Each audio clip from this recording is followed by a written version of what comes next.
asalaamaaleykum wa rahmatullahi taala wa barakatuhu jërë ngeen jëf mbokku téléspectateur bu télévision Al Wataniya jërëjëf tamit mbokku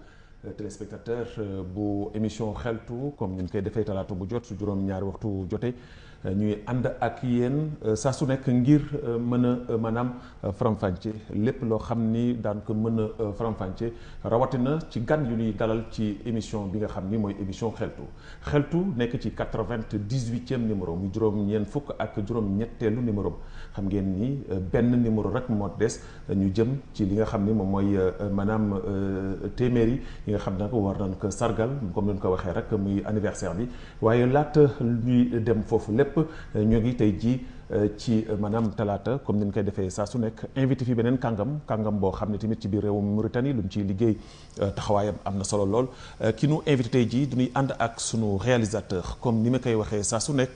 di le génie l'incontournable et l'infatigable bañ ba nga xam ne léegi ku ma nuyu loolu la may wax l'incontournable et l'infatigable ñu ànd ak moom Racine Wane mu jox nu sunu élément de présentation laata ñuy dugg nag ci biir waxtaan ñu dem dellu soit ci plateau bi.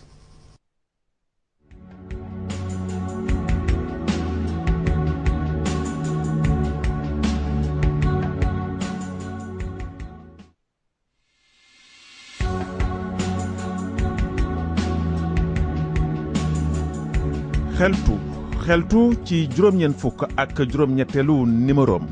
xeltu invité beneen kàngam ci réewum Mauritanie Habib Saliou Sall lan koy wax Habib Saliou Sall di ndaw mu yëngatu ndaw mu am pas-pas moom lay mbokkam ay jógewaale mu wax mi ngi juddu ci benn fan ci weeru octobre ci atum junne ak juróom-ñeenti téeméer ak juróom-ñaar fukk ak juróom-ñeent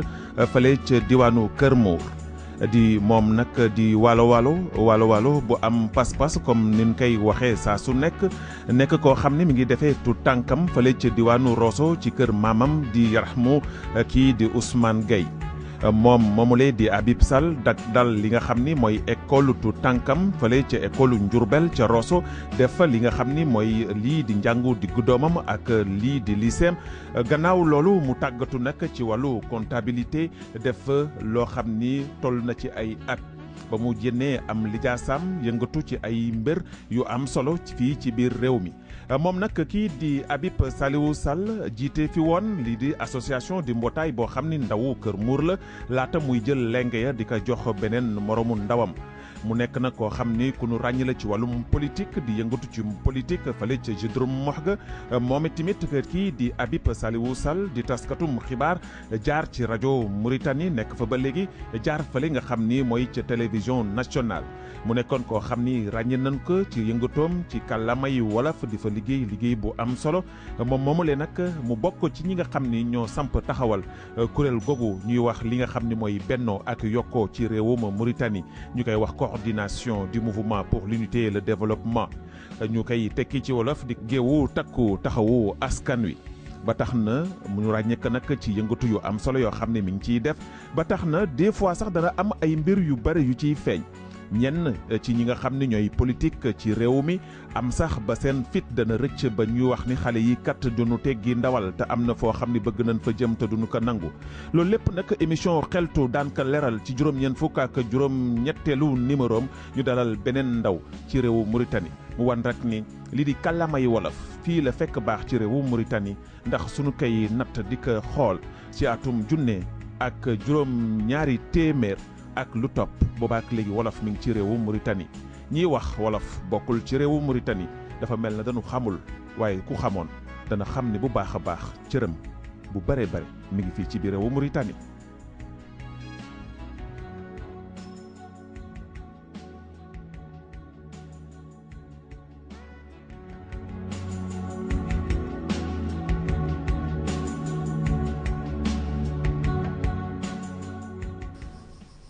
Habib Saliou Sall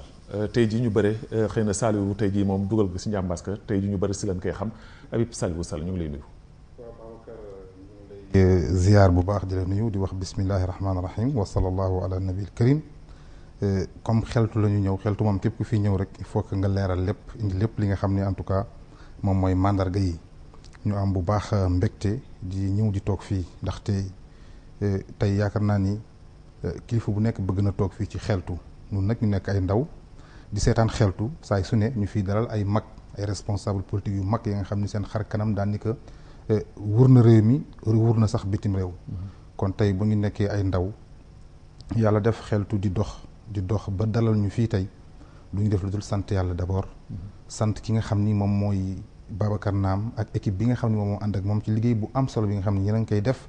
ngir en tout cas suqali askan wi suqali réew mi suqali li nga xam ni mooy tax mu bokk ndey bokk baay ngir tabax réew mi nga xam ni ku nekk dafay jot cëram ku nekk dafay gis boppam ku nekk dafay xam ni réew la mi nga xam ni dafa dugg ci yoonu yokkute ngir mu bokk ci réew yi nga xam ne leen di boole ci réew yi nga xam ni ñoom ñoo gën a développé ci àdduna bi. voilà Habib introduction bi dafa am solo lool. te exactement noonu lay demee. waaye damay wax ni comme ni ko gaañ di waxee chance moo gën lijaasa.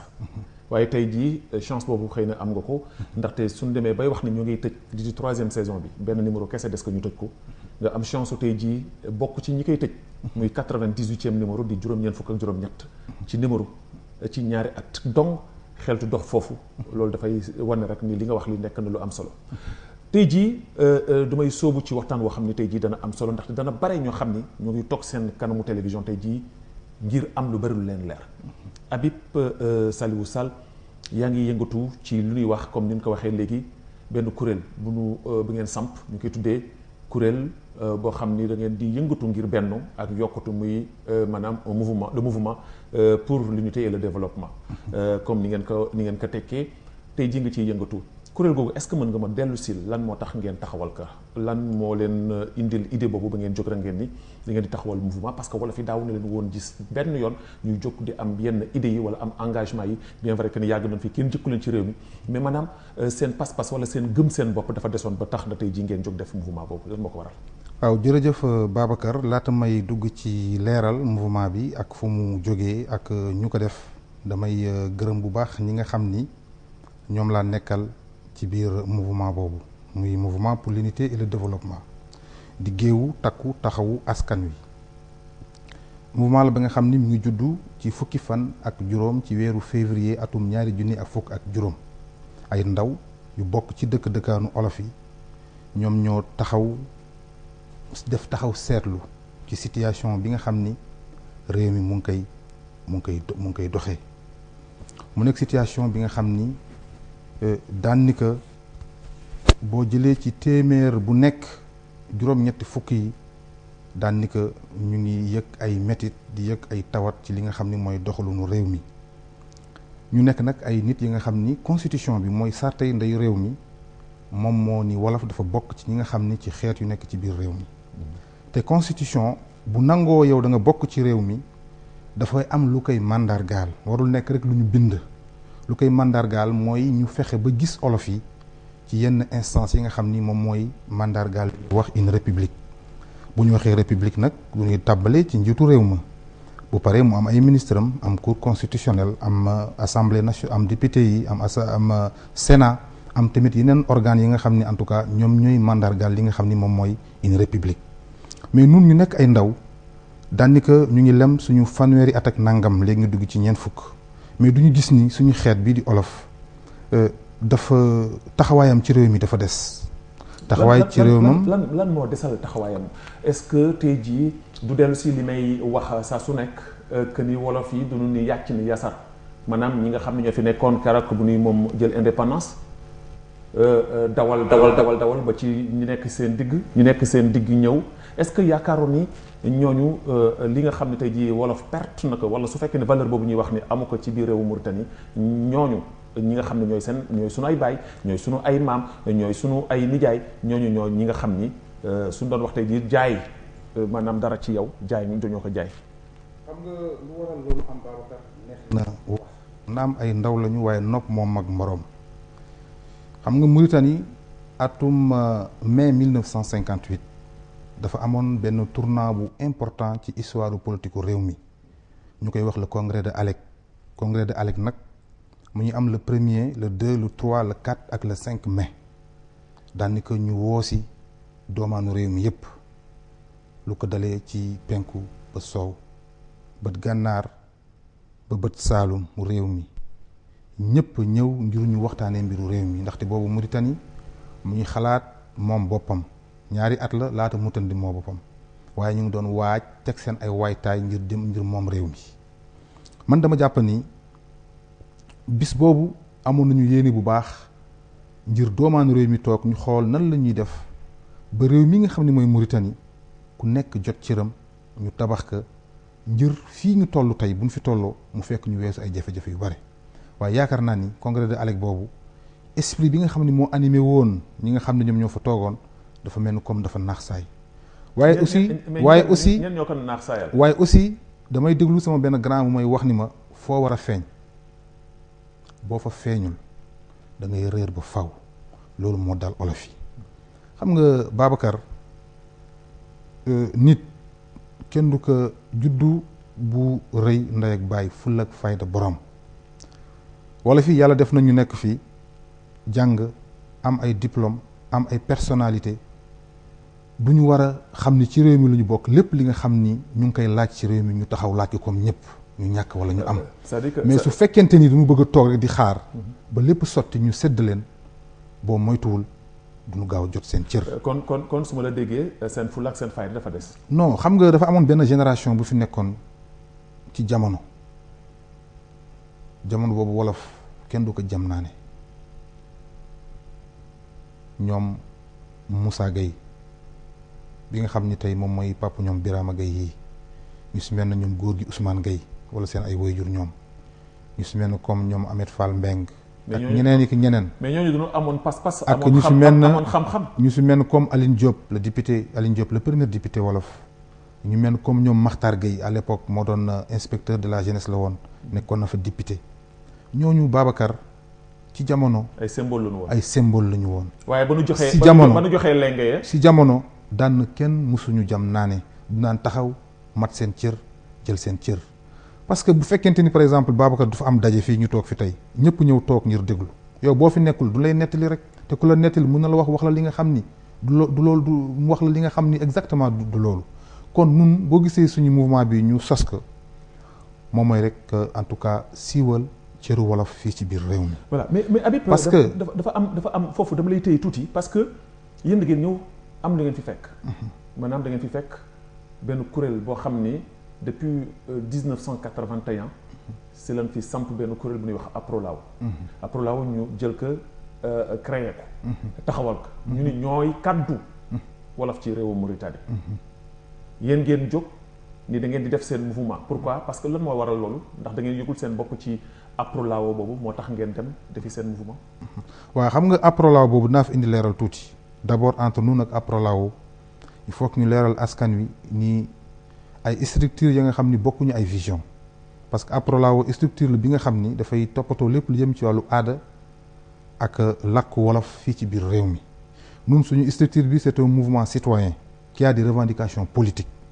parce que ñun cër la ñuy laaj ci réew mi Babacar ñun lu ñuy laaj mooy suñu suuf yi ñu delloo ñu ko. mais Aprolaw boobu ñu fa nekk ñun maa ngi ñëw si maa ngi dinaa ñëw si Aprolaw. ña fa nekk ñëpp ay politique lañu. dinaa ñëw ci Aprolaw. du ma leen bàyyee noonu maa ngi ñëw. ay politique lañu. maa dama la bëgg wax d'abord rek mission wu géewu d'abord. que ni loolu mooy mission wu géewu. ñun du ñu gis ni fee ci waalo ba Babacar bu njëkk waalo moo fi amoon moom suuf sëpp mais tey raar ngay ñëw ci dëkkaanu wolof fekk dëkkaan bu am téeméeri hectare bu moomal boppam. suuf yëpp nangu nañ ko est-ce que lan moo ko indi. waaw maa ngi ñëw maa ngi ñëw du ñàkk gëm seen bopp yi ngeen ñàkk gëm seen bopp moo waral tax yi ngeen ñàkk loolu. mais loolu la boo gisee ñu nangu suuf yi suñu dëkk yi amuñu yoon amuñu électricité amuñu dara li nga xam ni parce que barki démb si suñu mouvement bi def nañu benn tournée Babacar on a fait les 23 villages wolof lu ko dalee ci Gaani ba Jawas ñu del suñu oto dëkk bu nekk ñu dugg fa wax suñu mouvement bi wax lu ko tax jóg. mais noonu ngeen ko defee noonu la ko Aprolaw defee ah. noonu la ko Aprolaw waroon defee. mais def noonu la ko parce que ñoom dem nañu ci dëkkaan yi ngeen Aprolaw dem nañu ci ñaar wala ñetti dëkk. kese nañu dem après finalement mujj ñu dem ñu ngi wax nag ni ñoom bëgg nañu delluwaat pour defaat pour dem ci dëkkaan yi mais lu am solo moom mooy nun tey Aprolaw boobu ngay wax Babacar bu fekkoon bu ñu ko sosee ba bërki démb bu muy soppi li nga xam ni moom mooy ay doxalinam. bu ñu liggéeyoon liggéey bi nga xam ni moo ci war mun na am nun bu ñu ñëwee du ñu sosaat wala bu ñuy sos tamit daañu sos fekk ñu am li nga xam ne lu ñuy wax ay acquis mu am li nga xam ne duñ ko teg suñu loxo ngir tekki si mu dem fu sore mais comme que Aprolao association la bi nga xam ne affaire culture la doon toppatoo mun na am na yi nga xam ni munuñ ci dem ndaxte bokkul ci li nga xam ni moom mooy ponk ya nga xam ne ñoo ko tënk. mais Habib il faut qu'on soit plus objectif parce que man dama bëgg wax ji mu leer. parce que Aprolao su fekkee ni tamit tey jii duñu wax ni association la culturelle la. mais Aprolao ña ko ëmb ñëpp ay homme politique la. ay homme politique te lan say doxal ay politique lan la ñuy yëngatu di ko def. xam nga loolu moo tax bu ñu jógee noonu. te culture boobu ngay wax. culture boobu tey jii askan wolof lan la fi def loo xam ni lu nu mën a vérifier la ci wàllu culture loo xam ne tey jii def nañ ko fi organiser nañ ko fi askan wi mën a si teg seen bët man gisuma ko. en tout cas taskatu xibaar laa gisuma ko. en tout cas ñun ñi nga xam ni en tout cas ñun ñooy ay ndaw ñun de loolu la ñuy xaar si ñoom comme nee nañu culture moo leen tax a jóg ñu amal nu un agenda culturel. defal ñu ay activités culturelles yi nga xam ni askan wi daan si mun teg seen bopp li nga wax ni ñoom ay politiciens lañu xam nga boo gisee au début ñu ak Aprolao mu am ay jafe-jafe mu am ay incompréhension c'est parce que tout simplement. kenn ku nekk da doon ndax moromam. voilà c'est parce que tout simplement ñoom ñi nga xam ne ñoo fa nekk si bari si ñi nga xam ni dañuy def ay politique ci ay parti politique ñun wax nañu ku mu neex nga dem al parti ci def politique ci parti bu la neex mais waruñu politiquer li nga xam ne mooy askan bi askan bi dafa war a am ay nit yi nga xam duñ koy taxawu. di ko taxawal di wax li nga xam ni moom mooy ay jafe-jafeem yow mën nga bokk ci parti politique bu la neex mais quand même duñu bëgg askanu wala fii ci biir réew mi mu am ay kuréel yi nga xam ni comme yeneen kuréel yi fi am yi di ñaxtul li nga xam ni moom mooy jafe-jafe yi nga xam ni wala fi ñu ngi koy dund parce que boo xoolee ba ci biir nun defuñu mouvement bi parce que duñu contre X wala duñu contre Y. mais lan moo defuñu mouvement bi tamit ngir c'est-à-dire lu neex diw wala lu naqadi diw. mais ñun duñ ko def parce que tout simplement ñun suñu xalaat bu suñu xalaat duñu gis ni wala fi duñu am ay jafe-jafe fii ci réew mi te ñi nga xam ni ñoom ñoo leen toogal war leen waxal war leen jooytul seen ay jafe-jafe taxawaay boobu ñu si war a taxawuñu ko. est-ce que tey jii tey jii rek ma wax ni mi def ngeen 23 villages. mais 23 villages yooyu ngeen def. tey soo ma ko doon xaymaal ci pourcentage. lan nga koy nattee que ni tey jii convaincre ngeen ñi nga xam ni ñoom ngeen demoon seeti leen ci diwaanu Waalo gi yëpp. en tout cas Babacar dinaa la wax tey fii si xeltu ak ñi ñuy seetaan ñëpp ñu xam ni mouvement bii di Géewu Takku Taxawu Askan Wi def na déjà ay preuve am ndaxte amagul sax at fexe nañu ak suñu ay moyens yu faible dépendre ñu ci kenn demuñu ci benn homme politique ci suñu ay moyens yow man keneen ak keneen bu ñuy dem joxee junne wala bu ñuy dem am ku ñu sollicité mu jox ma ñu gasoil ñu dem def suñu ay tournée ba ci village yëpp jeex. mais tey bu ñu doon xayma tey. ci ñaar fukki dëkk ak ñett yi nga xam ni dem nañ fa. mun nañu wax ni bu fekkente ni am na dëkk bi nga xam ni mun nañu wax ni par exemple àndul ak nun dina jafe trop ni gën ci ñetti village ñaar fukki. ñaata pourcentage nga koy jox. mais mun naa ko jox 80 à 85%. kon kay Aprolao amuñu dara. en tout cas am nañu dara wala amuñu dara mooy nun en tout cas Géewu taxaw nañu en tout cas ngir défendre li nga xam ne mooy askan wi. gisante ngeen yéen ak waa Aprolao semaine yi ñu jénn. alors si seen réunion boobu seen tasante boobu. am na ay jamono yéen da ngeen daan bind yéen a ngi doon bind ci net bi yéen a ngi doon wax yu dëgër. di leen attaqué tey jii ngeen toog ci benn table waxtaan pour intérêt wu askan wi comme ni ngeen ko waxee. alors tey jii seen jotaay boobu ngeen xam ni toog ngeen ci lan moo fa jénn loo xam ni lu concret la ci askanu bi nga xam ni mooy askanu wolof te du toog duñu seetaan ci émission xeltu ñu mën ko dégg mën a xam ni kat bi yoon bi benn la te mën ngeen da ngeen war a bokk ndey bokk bàyyi sans que aussi tamit ñenn di jiital ñenn di fakkatal ñenn wala di wut intérêt personnel. voilà léegi ñun loolu dafa bokkoon ci ay ponk ya nga xam ne dafa bokkoon suñu feuille de route Babacar noonu keroog bi ñu dajee le 15 lu ñu bind loolu ñuy wax une feuille de route boobu ñun moom rek la ñuy respecté assemblée la woon ñu jël benn commission de 4 à 7 personnes ñu jox leen mission sensibilisation ñeneen ñu jox leen yeneen mission man ak Abdou Mbodj ak Abdou Karim bu Njaago ak Jibi Diop ak ñoom Fat Gueye ak ñoom Baydi ak ñoom Babacar Fall ñii ñoo bokkoon ci li nga xam ne mooy coordination wu sensibilisation bi si suñu feuille de route nag daf si bokkoon ni nun bu ñu xasee ba départ mëntuñu dajee ak Aprolao balaa ñuy freiner li nga xam ni moom mooy suñu élan parce que si rappel am na plusieurs tentatives de waxtaan yu am suñu diggante ak ñoom mais duñu gis ni du dem wala bu ñu commencé ak ñoom dem ba ci biir mu am li nga xam ni en tout cas dafay incompréhension am ñun ñu gis ni nag il faut que ñu takk suñu fit demal suñu bopp peut-être bu ñu demee bay wan nit ñi li nga xam ni lu concret la du ñàkk ñoom daañu xam ni nun ñii kat foowuñu peut-être ñoom aussi ñuy wax ñii ay xale lañu mënuñu def dara wala mënuñu dem fenn parce que bu ñuy def biti bi am na ñu ko waxoon ni du leen dem fenn du leen am dara mais bu ñu demee à fur et à mesure. mais est-ce que kon seen tase boobu ngeen tase du tase naxe. non mënul nekk tase naxe xam lu tax. parce que man li ma si xaw jaaxal.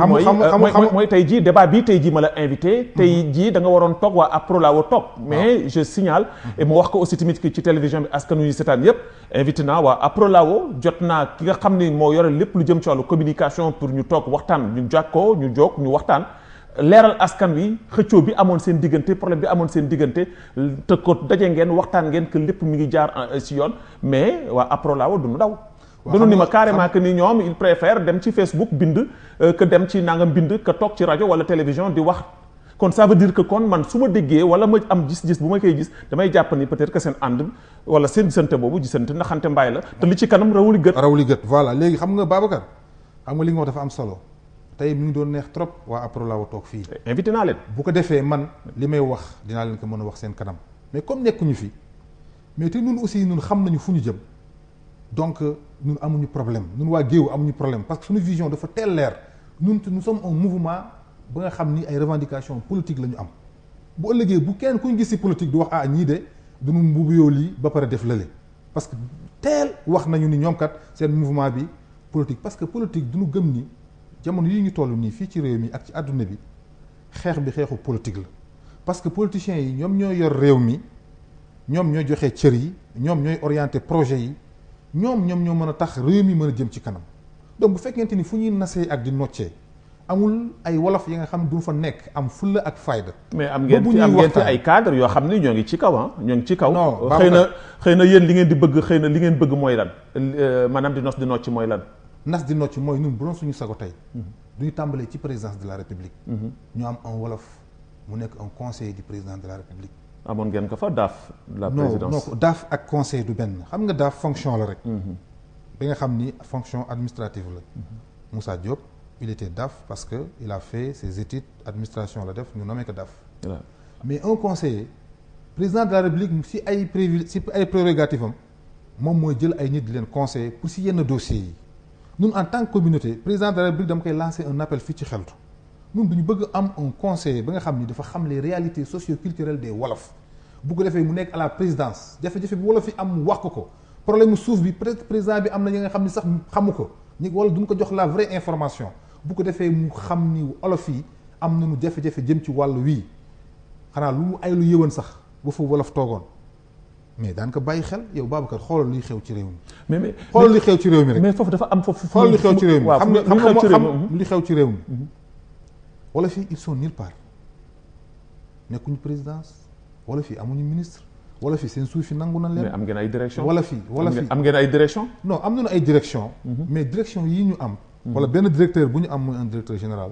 mais boo xoolee il est dans le système amu leen benn. te xool gis nga système bi l'environnement am ngeen fa directeur. waaw xam nga gis nga système bii nga gis nii. OMVS am ngeen fa ku leen fa représenté. c'est un système tey jii ku am doole la foofu. waaw xam nga c'est un système Babacar. c'est un système tey man mii toog fi di wax ak yow peut-être su ma dugg. c'est-à-dire que daal su ma déggee ci sa wax dafa am système da ngeen bëgg ay nit ñu bees. mais il faut ñu am ay nit waxuma sax nit ñu bees sax mais réew mi si boppam dafa toll fa nga xam ni il faut que ñu géewu moo tax xam nga inspiration géewu takku taxawu askan wi nit ñi duñ koy gis nii rek ci titre nii mais dafa am vision loin. mais est-ce que yéen ëllëg suñu leen wooyee ci roq. waaw du ngeen def comme seen ay morom. di cuuc fii di cuuc fële su ëllëgee ñu woo leen ngeen jaay askan wi ngir seen intérêt bopp. ñun daal képp ku ñu woo ci waxtaan daan la wuyu képp ku ñu woo ci waxtaan. su leen wooyee ngir jaay seen. déglu ma wax la rek xam nga nun duñu xam nga nun Babacar suñu daagu war na neex parce que nun teel. déedéet kooku non déglu ma wax rek xam nga tax ma wax loolu. kooku yow la. non xam nga tax ma wax loolu. kooku yéen la parce que yéen tamit les hommes politiques da ngeen doy waar. waaw déglu ma wax la xam nga tax ma wax loolu. parce que nun très tôt wax nañu nun fu ñu jëm ak nun lan mooy suñu xalaat ak nun lan la ñu yaakaar ni mooy régler problème yi. ñu bëri waxoon nañ ko fi mooy de politique xam nga suñu tooyalee seen mbuus ñu bàyyi ñeneen ñi ñu fiy toog di mbaw yëpp di yuuxu yëpp di xëccoo yëpp kenn ku nekk suñu la tooyalee sa mbuus rek nga jaay sa dignité jaay sa ngor dem sa yoon. non xam nga ñeneen ñi Babacar boo gisee bu ñu jaayee seen ngor mi metti parce que dañuy ñëw mbubb yoo culture wala nga ñëw nga mbubb yoo leneen ba pare ci souveraineté politique moo ci la. est-ce que yéen defu leen noonu. mais ñun très tôt on a dit que ñun suñu combat c'est un combat politique. Babacar une fois encore ñun du ñu bëgg réew mi buñ koy géewu. buñ koy géewu non ñu am ay wolof yi nga xam ne duñu fay toog représenter fa wolof yi xam réalité yi nga xam ne moom wolof yi di dund. kon daal yéen poste ministre bi moom daf leen bëgg lool. non poste ministre c'est pas trop important pour nous. duñu jàpp ni rek réew mi ay xeet réew moo gis moo am ay xeet yu bari yu ko seq dafa am lu ñuy wax un système de dosage et d'équilibrage loolu dafay créer lu ñuy wax unité nationale ak paix sociale parce que unité nationale bii ñuy chanter c'est pas dans les bouches c'est pas l'appel ñu def ay slogan di yuuxu unité nationale. lan moo koy régler pour yow unité nationale lan moo koy régler toog waxtaan. un débat honnête et sincère. mais débat ñaata yoon la ko fi def. non débat bu honnête et sincère nguur gi toog société civile toog personnalité indépendante yi toog ñëpp ñi nga xam ne ñoo war a toog ñu xool d'abord qu'est-ce qui ne va pas xam ni réew mi y a un problème am na ay antécédents yu am Babacar am na ñi nga xam ni def na leen ay jëftin yu ñaaw ci événement 89 événement 86. te yooyu c'est des problèmes yi nga xam ne. maa ngi lire barki démb ci maanaam presse bi maître Fatimata Mbaye di wax ni dafa bëgg événement 89 képp ku ci impliqué woon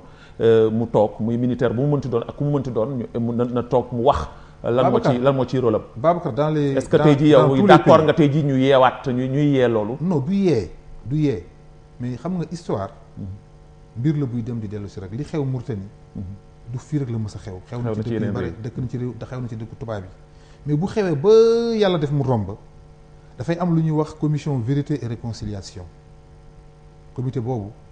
commission boobu ñooy toog waxtaan. bu ko defee yow man Babacar su ma la fekkente ni dama la ñëw fekk la nga toog ma dóor la tant que man ñëwuma jéggulu bu nga xam dëgg la ci man. loolu du giif loolu c'est vrai. loolu du giif moo tax nguur gi du Abdoul Aziz lay waxal de. c'est un système qui est là. système boobu depuis 1958 lañ ko créé il faut que système boobu nu déconstruire ko. tegaat beneen système mu nation ba nga xam ni réewu Mauritanie naar yi ak naar yu ñuul yi ak naar yu xees yi. tukulóor yi soninke yi ak wolof yi dañuy toog xoolante ci biir ay gët. pencoo réew mi waxtaanee ko ku nekk nu jox ko cëram. ngir jàmm mën a am. lu jàmm mën a am mais Babacar yow tu penses que li di xew fii ci géej gi c'est normal. mais aujourd'hui waa njaago yi ñu ngi grève. tey jii rek dem nañ ci mais moolu tey jii rek dem nañ ci def nañ ci benn reportage. mais moolu njaago yi aujourd'hui ñu ngi def grève lu ko waral. parce que tout simplement au conseil des ministres. duñ fa jël benn dogal bi nga xam ni nun daana bu ñuy def suñu mission yi duñ koy wax bu ñu moytuwul dina dem ba ko dugg ci biir géej gi ñu defal ko taxe mu fay. dafa mel ni comme gars yi duñu dégg. te loolu de moom moo am parce que léegi limitation pêche bi fii ngay yem fële ngay yem na nga dem fële nga dem. mais lu leen di laaj. lu leen di laaj. moo ko dul jar. fekkee da nga bëgg jël gaal bëgg dem ci biir géej ak coono booy daj. ak risques yi si nekk yëpp ak risques yi si nekk yëpp. boo demee boo ñëwee yow am na kenn ki nga xam ni moo taxaw fa la yor grand bombe bu rafet. soo ñëwee boo amee ñaar téeméer mu jël téeméer bi ak juróom-ñaar fukki yow nga am fukki dërëm Babacar. waaw dafa métti kañ ngay am dara. dafa métti te coono ji yëpp ak risques yi si nekk yëpp yow la ak risques yi si nekk yëpp. bis mu nekk nii si am parce que fan yu ñu génn rek nennu am na ñeenti mool yoo xam ni ay bateau industriel ñoo ci mbëkk ba rey ci ñeent dal seen kaw rey leen. voilà loolu si wetu côté pêche bi la. voilà nga dem Babacar si suuf si par exemple. suuf si daan si ñëw foofu daanu ñëw ci maanaam deuxième partie bi parce que xam nga ni du ma la invité ci plateau bi te duñu dugg ci cadre mais foofu noonu par exemple. daan ci ñëw bu fekkoon tey nun ñu am un ministre wolof. ba nga xam ni am na fulla am na fayda. mais bu ñu naree jël ay dogal ya nga xam ni dafay faagaagal li nga xam ne mooy askanu wolof. mais ñoom daan ko ci xool wala moom mu joxe ci xalaatam. Babacar le député Aline Diop. Laa wax bu ñuy arabiser réew mi. c'était l'un des seuls députés bu jóg taxaw ni lii moom d'accord aussi parce que nee na lii bu ñu ko accepté soo moytul réew mi dina dem ci jamono ba nga xam ni dëkkandoor bi nga xam ni moom moo war a am ci dëkk bi du neex. day jafe mais boo xoolee loolu tey dafa mel ne moom la ñuy dund. te xoola demoon na aussi encore wax si def tournée ci village yi. wax ni leen képp ku am suuf defaral ko kayit ndaxte jamono ngi ñëw bu sëgg yombee. far dana jafe. far dafay jafe téel ma ko foofu borom xam-xam la borom vision la téel ma ko foofu ñu am ay leaders yu mel noonu yi nga xam ni dañuy am vision am vision lointain. waaw pour ñu mën a comprendre les choses. xoolal di dem ci askan yu nag. voilà non waxuma ñuy bàyyi ba élection jub si. ñu sol seen ay yëre yu rafet jël daal seen ay oto dem ci village yi non duñu war a dem ci village yi de manière désintéressée. d'accord xool problème yi nga xam ne village yi ñu ngi koy dund. voilà c'est bien ñu posé ko. voilà c'est bon Habib maa ngi ñëw poñ boobu nga laal léegi muy problème mu suuf si daan si ñëw mais dafa am émission bi nu muy tëddee ak nu muy doxee et am nay mbetteel yoo xam ne def noonu la ko du ñuy dem seeti am di jàmm yi nga xam ni seeti nañ ko ñenn ci sa jóge wàll lanu ñenn sa deret lanu say mbokk lanu ñu dem jël leen nga déglu ñoom lan kàddu yan maanaam témoignage lu ñu def ci yow du ñuy ànd ak l'incontournable et l'infatigable Racine Wane le génie mu jox nu sunu maanaam générique ñu dem dellu soit balaa ñuy dem ci li nga xam ni moom mooy témoignage.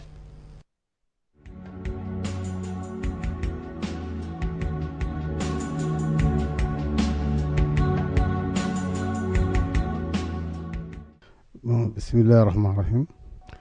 maa ngi jundi ci yonent bi nga sant yàlla julli ci yonent bi sallallahu alayhi wa sallam bon man maa ngi tudd Cheikh Abdoulaye Guèye maa ngi dëkk bu ñuy wax Bérène ancien de la marine nationale. li nga ma laaj nag ci Habib Sall dinaa ci kontaan ndax Habib fii laa xamoon naa ko yàgg na ànd ak moom di xale bu nga xam ne bii ni duñ teq rek guddi ak bëccëg may conseiller presque nu sore yoo lool âge mais muy xale bu neex àndaal ndax xale bu dégg mag la ku am yar fullaam ak faydaam nag moo tax nu ànd ak moom ak lu mu yéene xeetu yi Mauritanie yëpp ak lu muy liggéey ci réew mi ak lu muy dox ngir xeetu wolof pour taxawaayam ak ñu jot seen cër ak ñu yëg leen loolu tax nu ànd ak moom di dox xale bu baax la xale bu yaru la xale bu dégg ndigal la ndax loo ko wax dana ko def. bon sama gis-gis ci loolu mooy nun ñi yàlla def na noo ngi fi bëgg yàgg ci kattanu yàlla ndax nun fekke nun taawu ñam Samba Sow ba ñuy wote ñu encadré woon ñuy Moussa Gueye ci Rosso sama mag la dundee daan gis ak ñooy Makhtar Gueye ñooy Adine Gueye Amit Diop Amet Fall Mbeng ñooy ne dundee daan gis ñuy politique mais ñoom seen politique fulla ak fayda moo ko laloon ak fit ak bëgg seen xeet kenn mosu leen Rosso nekk noonu dafa ba jóge fa da nga daan taxaw ci Moussa Gueye rek dem police ñu def la carte d'identité ndax dafa amoon fulla am fayda taxaw jonn xamul kii sama doom la xamul kii sama rak la leen yëkkati woon moo doon xeetu wolof ak Mauritanie jëm kanam kooku nag laa gis ci Habib mu koy dox mu fekk ma ko bëggoon ko gisuma kam ko dox loolu nu ànd di ko dox fulla jooju fayda jooju la mu ko ciy encouragé mooy mu dal ànd ak teey ànd ak yar ba yàkkamti ndax moom xale la te avenir mu ngi seen kanam coow li ñoom ñoo koy mujj ci kon koo xam ne kii ne yow yaay mujj ji loolu du ma xuloo du ma xeex du ma jeesu politicien dafa war am fit nekk ko xam ne dafa tabee mooy partagé buñ la joxee million joxal say mbokk 900 et quelques milliers téye 50 000 fa ñuy nasee nga koy fekkee moom lay def day dox guddi damay dem dama koy yërëm fa ñuy waxee nga koy fekkee dafay wax ba dama koy yërëm ànd ak dal ànd ak tey Habib ku bëgg réewam la ku bëgg xeetam la te du man maa ko wax damay dox di ànd ak moom di ko wax mais lii may wax ñu bari partagé ni ko dama defe ne bu fekkoon amoon na ñeenti xale yu mel na moom di dox te yàlla tax bañ seet seen gannaaw léegi wolof jot cëram ci réew mi. jërëjëf. waaw boo ko jërëjëf man maa laa sant bon xëy na xamoon te woonu mais dinaa dégg sa tur di xool say émission parce que ñun télé yëpp lu ñuy seet et puis ñun ku am fulla rek nuy seet lu am fulla lu ñuy dox lu am fulla lu ñuy wax moom lu ku am fulla lu ñuy àndaal. bu fekkoon woon say émission neexul wala doxuloo ci xeetu wolof duñ la ko wax parce que sore nañu âge dépassé nañu di wax la nga xam ne gëmuñu ko wala dina wut suñu principe ñun suñu principe mooy bopp doomu wolof bu nga xam ne yëg nañu ci yow yëg bëgg nga sa réew bëgg nga sa xeet daan foonu woo daanu nekk sa wet loolu laaj daan la ko wax ci xalaat la te daan la xelal ci yar ak san nga baal naa ko jërëjëf merci.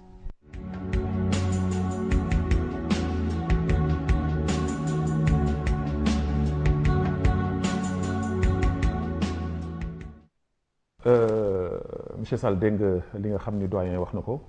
ban jàngat nga ci am. non kontaan rek Babacar donc vraiment def na lu am solo ndaxte Cheikh Gueye ñii par exemple sore nañu âge trop naa moom ñu dëkk bërëm maa ngi dëkk bërëm moom kon boo gisee sa micro dem seeti ko ba mu def témoignage ci man dafay wane rek originalité wu xeltu ak gëstu li nga xam ni en tout cas effort yi nga xam ne yaa ngi koy def ngir puiser sa information fi fu mu gënee sore loolu mooy métier wu journaliste li mu wax tamit loolu la rek moom tamit mag mu baax la ku am pas-pas la ku bëgg wolof jot cëram la moo fi koy gis nii daf ñuy wax ni yéen bu leen yàkkamti yéen ay ndaw man liggéey naa ba retraité ñun wutuñu dara yéen bu leen yàkkamtiwul ñun fa ngeen ñu woo daañu sol suñu koppati def suñu kol sol suñu yëre wolof ñëw toog ñoo xam ne ñooy wolof yi parce que identification boobu moo am solo Babacar il faut que wolof yi ñu identifié wu ci réunion yi bu ñu dem ci réunion yi ñu solo seen koppati solo seen kii ñu xam ni kii wolof la. jigéen ñi tamit bu ñu dem ñu sol seen ndoket wala ñu sol seen te suñu waxee ñu war wax te bàyyi jaay taar. ndax wolof moom bari na ñoo xam ne dañ leen di ci jaay taar. seen problème moom mooy du ñuy yaakaar nit ñi am na nga xam du ñuy yaakaar ni ñëpp moom lañ ñoom ñuy xool fekk kenn xoolu leen. fekk na xool leen fekk du leen xeeb. voilà fekk du leen xeeb c'est très important Habib ñu dem ci deuxième témoignage bi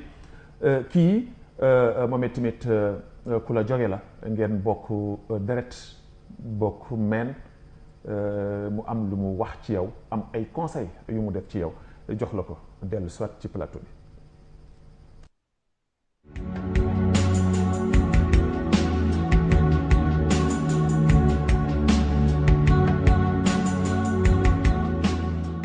d'abord Babacar maa ngi lay nuyu di la ziar di rafetlu seen ñëw bi ngeen ñëw di def émission si Habib Sall muy sama mag comme ni nga ko waxee wax si sa mag yombul. ñu ngeen may wax ci sa bopp parce que Habib Sall mooy man donc su may wax ci moom dana nekk la nga xam si vraiment dana doon lu metti mais aussi mën na ba ñu gudd ma laa ne Habib Sall mooy nit ñi mu nit la ka nga xam ne si day xëy suba ba ngoon talul lekk talul naan nekk ci soxla nit ñi lépp pour dëkk bi di Mauritanie jëm kanam lépp pour goxam bu mu jógee di Kër Mo di commune Djilmakh gën jëm kanam donc loolu ci lay xëy ci lay gont si la nekk noonu daal moom laa la mën wax ci Habib Sall. waaw li ma koy conseillé mooy constance mooy d'abord parce que wolof Njaay moo ni ku yàgg ci teen baag fekk la fa mooy fépp fu mu nekk d'abord mu nekk fa c'est-à-dire nekk ku sérieux d'abord déjà moom il est sérieux nekk ka nga xam ne si sa ku respecté kàddoom ah te aussi c'est-à-dire liggéey pour njëriñ askan wi aussi lu muy liggéey mu bañ ci gis boppam parce que aussi tamit bon comme politiciens yu bëri ñoom duñuy liggéey pour seen bopp mais lu ñu koy conseillé étant c'est-à-dire c'est son jeune frère mooy c'est-à-dire liggéey muy liggéey ah mu séenu suñu nekk ci ginnaawam parce que aussi nit bu dee ba am fu mu toll c'est-à-dire ñu topp ci ginnaawam ñoo fa teg donc moom liggéey politique bi mu nekk donc d'abord na ngi ñaan yàlla jàppale ko ci donc bu dee ba aussi am na ci cër comme ni nga ko waxee ba yàlla gën ko ci jox cër bu gën a ràññeeku mu mën a gestu xool ñu nekk ci ginnaawam ma leen jàppale. sëñ bi ñu ngi lay gërëm. maa ngi lay gërëm di la sant Babacar.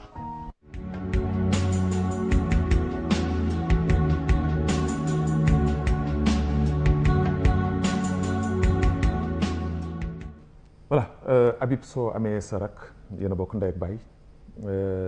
ñu fekk di ko gëstu ba fekk ci benn béréb laaj mu wax nu lim nu wax ci yow tey ji soo déggee nga xam ne da nga bokk ak moom deret muy wax ji lan lay def ci yow. bon sant yàlla rek d'abord ndaxte jamono bi léegi yàlla defee nga am ay rak ak ay mag ñu juboo ak yow loo xewle ñu jóg taxaw loo bëgg ñu def ko loolu déjà du lu yomb parce que man j'ai un grand frère keroog fekk peut-être fekkuloo ko ak sama petit frère bi moo tax interrogé woo ko c'est un professeur de sciences s'appelle Ibrahima Sall Ablaye Lamine mi di ñu koy wax Ndëri c'est un jeune cadre travaille à la Sonadère de Rosso sortant de l'ISET il a fait après le bac il a fait 3 années de formation à l'ISET de Rosso actuellement moom mooy gérer liggéey ba fële ci affaire toolu ceeb yëpp moom moo koy gérer mu nekk moo tamit jeune bu wax dëgg yàlla bu am détermination bu ma jàppale lépp li nga xam ni en tout cas man dama koy def moom temps xam ak moyen du ko fekkee bu defee ay témoignages ci man ça ne fait que d'abord contenté bu rëy laa ci am mais aussi encore lu mu wax li dafay tax mu gën ma encourager gën ma dëgëral ngir fi ma teg sama tànk xam naa ni neexul ma gëm ko wàcc ma bañ ko wàcc ba njëriñ bi nga xam ni moom la ñuy séentu bu ñu demee ba imbi ëmb ba ku nekk mën ci jot sa cër. Très bien du ñu tardé ñetteelu intervenant bi lu ñuy def kii dafa am lu bëri loo xam ne wax na ko góoru waalo nag dafa am lu ñu ko xamee xaw ma nag ndax yow ñeme nga wala ñeme woo waaye li ci mënti am du ñuy dem ànd ak le génie ñu dem seeti le troisième élément du soir.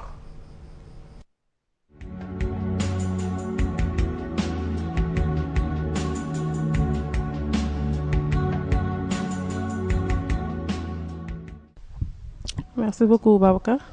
maa ngi lay gërëm yow tamit ci sa ñëw fii ci PK bon ba ma laajee ci Habib damay sawar tontu Habib Sall mooy sama borom kër mooy sama mag mën naa wax gis li lépp ci man mu doon ku baax Habib ku baax la ku ma jàppale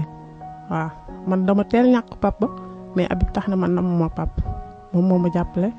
yërëm samay njaboot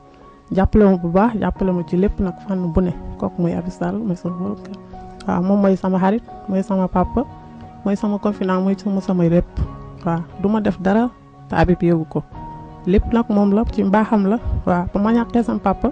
dama kii parce que sama papa dafa nekkoon ku ci ñun daal ku ñu bëgg ku sori ci ñun mais ba ma ko ñàkkee Habib xam na lépp parce que moom suñu kër presque la yaroo waaw fa la nekkoon ci ñun mu jàppale ma nag xool sama papa noo mu meloon ak man mu jàppale ma yërëm ma jàppale ma ci fànn bu ne waaw loolu yëpp da nga xam ni ci wàllu politique bi rek la du ma ci metti du ma wax dara parce que moom loolu mooy bëgg-bëggam damaa ñëw fekk muy def politique ma jàppale ko ci nag waaw ma xam ni moom loolu mooy bëgg-bëggam ma jàppale ko ci quant à su ma déggee nit ñi di wax ay wax yu kii ci moom damay xam ni loolu mooy liggéeyam waaw daf ko war a muñ dama ko si encouragé bu baax su ma ko fekkee mu nekk ci torof wala mu kii dama koy encouragé soutenir ko jàppale ko bu baax a baax waaw c'est bon la gën a bëgg plat bu ñuy wax c'est bon waaw. c'est bon nu ñu koy toggee. c'est bon da ngay def ñànkatang def géej gi surtout si biir ñànkatang bi nga dagg sa soble wut sa kii yu baax sa jën yu baax waaw jën yu mag la bëgg Habib dafa bëgg lekk. waaw benn soxna la am. non du ma yëngatu parce que man dama ñëw fekk sama papa am ay 3 soxna waaw mu am ay doomu baay te doomu baay dafa neex. ma am ay doomu baay su ñëwee takk man nee naa ko mën na takk mais bu mu takk ku pànk kuy xeex bëgguma kuy xeex waaw nu takk ki nga xamante ne si bu ñëwee sunu doom yi dinañ nekk benn bu kenn xàmmee kan mooy yaayu keneen ki ñun ñëpp nekk benn loolu mooy neexal kër ñun waalo loolu la ñu xam. non man loolu dama ko contre naa góor dem di indi beneen soxna si nekk di fay wala di mer wala yooyu non dama koy jàppale bu baax a baax waaw ku ma indi ko si kër gi nag moo woon que ni man maay magam. mën na indi ko ma mag mais même bu ñëwee man maay nekk magam parce que man la fekk dama koy ñëw uuf ko waaw yaatal ko mu nekk sama wujju nekk sama rek du nekk sax sama wujju sama rek lay nekk waaw ñu bokk lépp. kon soxna si ñu ngi lay gërëm. merci beaucoup.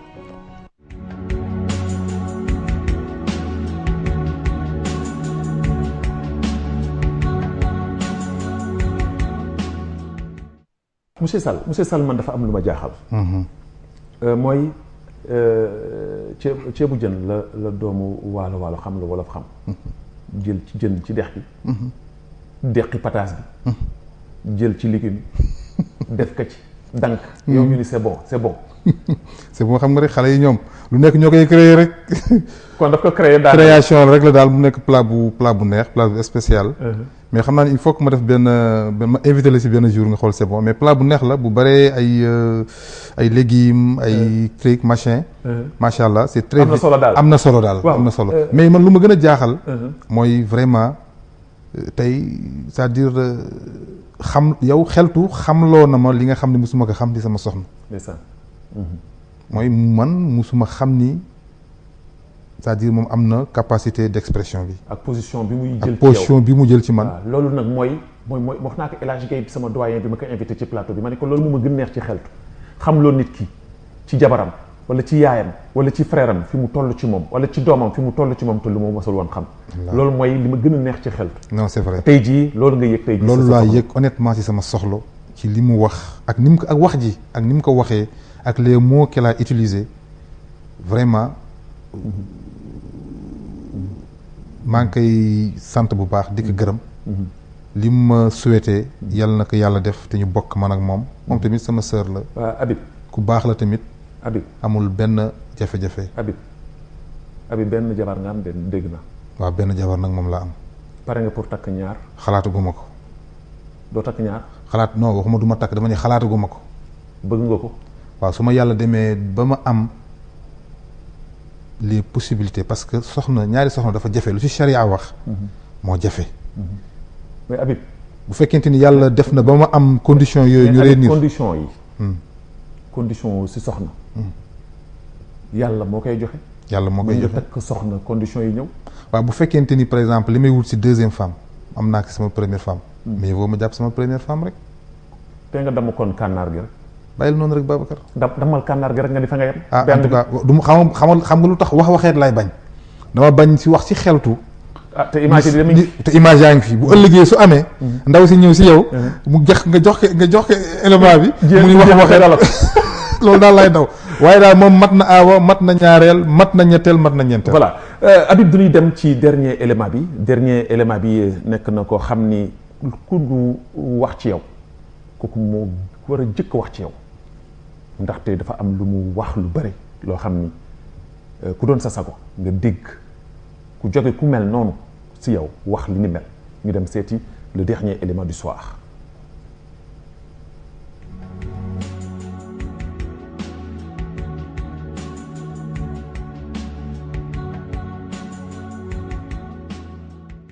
waaw bu ngeen ma si laajee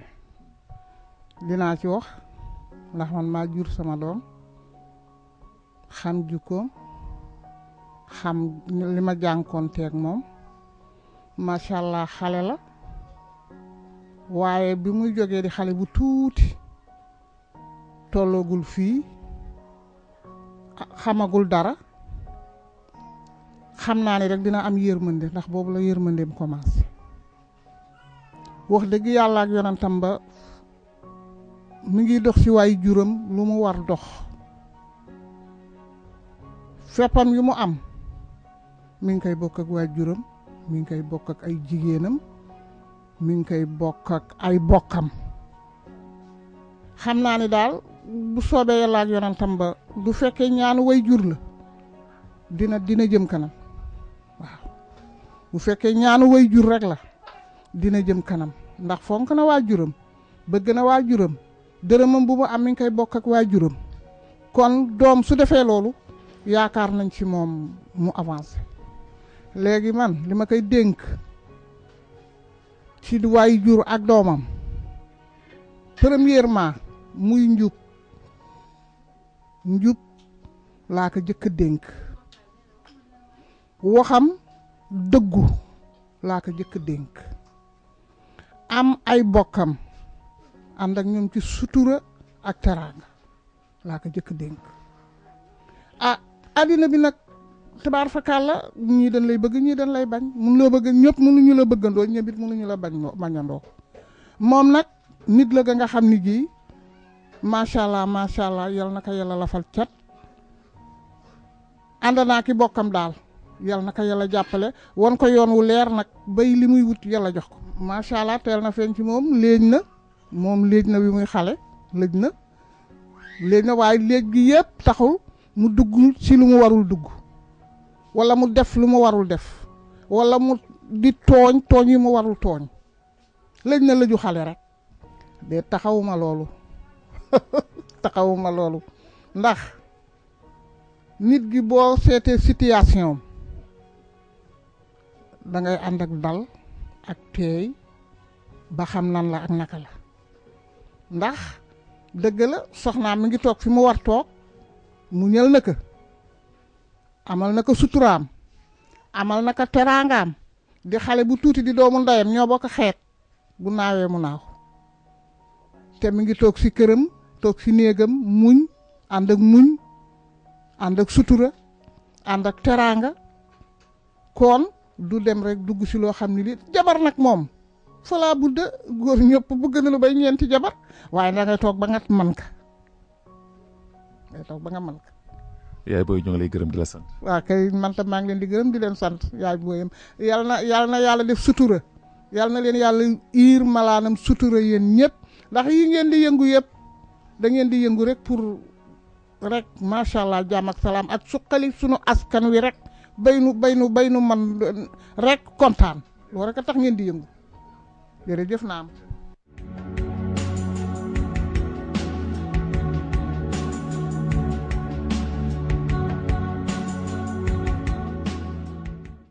voilà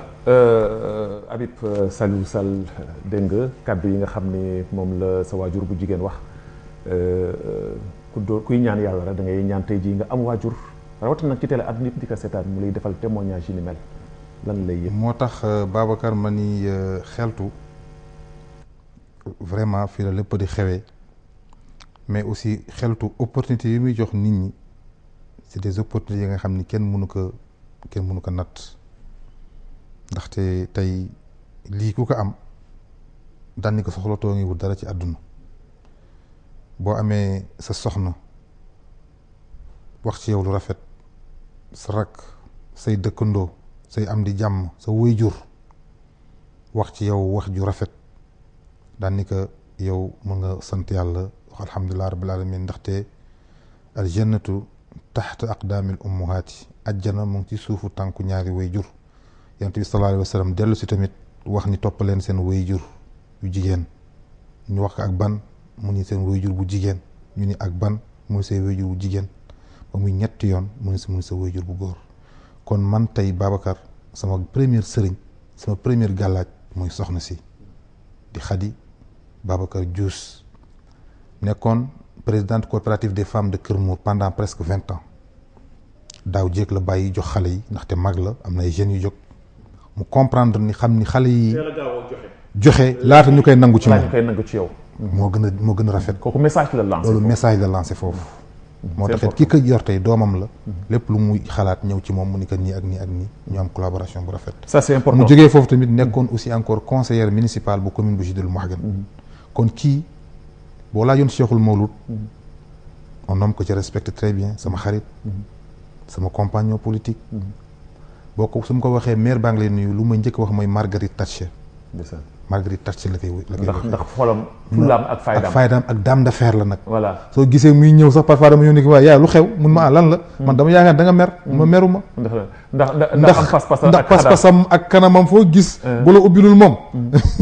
voilà yamale ñu ñëpp nag voilà ku mag ak ku xale ak ñëpp voilà c'est important vraiment yar ñu voilà ñu sant aussi encore imam voilà Saliou Sall voilà daanu gën ñëw fa parce que émission bi presque mi ngi daw te li nu war a tijjee dafa am solo lool mais du ñuy dem ci question quiz ñaari personnalité nga am bu nekk 30 secondes nga ci am ñu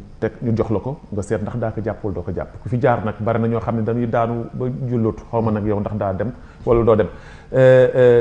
ñu dem ànd ak le génie mu jox nu donc sunu générique question quiz dem dellu soit ci plateau bi.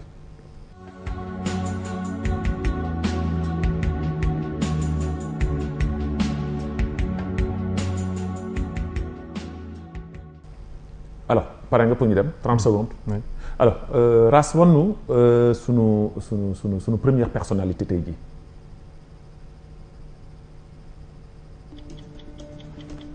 Habib kii kan la kii jigéen ju am pas-pas la ci Mauritanie barki Dembo Ndiaye lañ ko jox prix bu mag. Maître Fatimata Mbaye. c'est sûr. ah oui Maître Fatimata Mbaye. maa la ko wax. ah sama gaañi temps yi du ñu tàng de dafa mel na gaañi du ñuy diwu balaa ñuy ñëw Tafa sama gaañi du ñuy diwu de balaa ñuy ñëw man temps yi dama xamul fu may jaar sama gaañ Maître Fatimata Mbaye on va voir ba xam. ah maa la ko wax. voilà Maître Fatimata Mbaye voilà ñaari baat rek parce que émission bi moo nu tañ ci ñaari baat tey jii daam bu mel ni tey jii nga koy gis tey jii ci réew Mauritanie muy xeex di bañ nooteel di bañ xeebaate di xeex li jëm ci àq yelleef doomu aadama ci ñaari baat rek. Babacar Ndaw si bu réew mi amoon ay militants ak ay militantes yu mel na moom réew mi changé kon bu yàgg. jeex na foofu nga fay yem ñu dem suñu deuxième personnalité ñu xam kan la kii nag xaw ma ndax nag ba nga nekkee ndaw daan nga def tàggat yaram wala déet ñu dem foofu nag laa lay jaar ñu dem. Habib kii kan la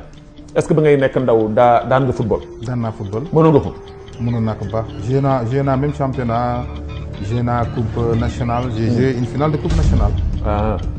voilà kii footballeur bu mag la France la nekk ci club tey jii fi mu toll nii ci France. Fabien Barthez. non club bi nu nekk nii mu ci actuellement nii mooy yaakaaru club ba donc la nag ci France. jàppuma ko. Paris Saint-Germain foofu lay football. ah Zlatan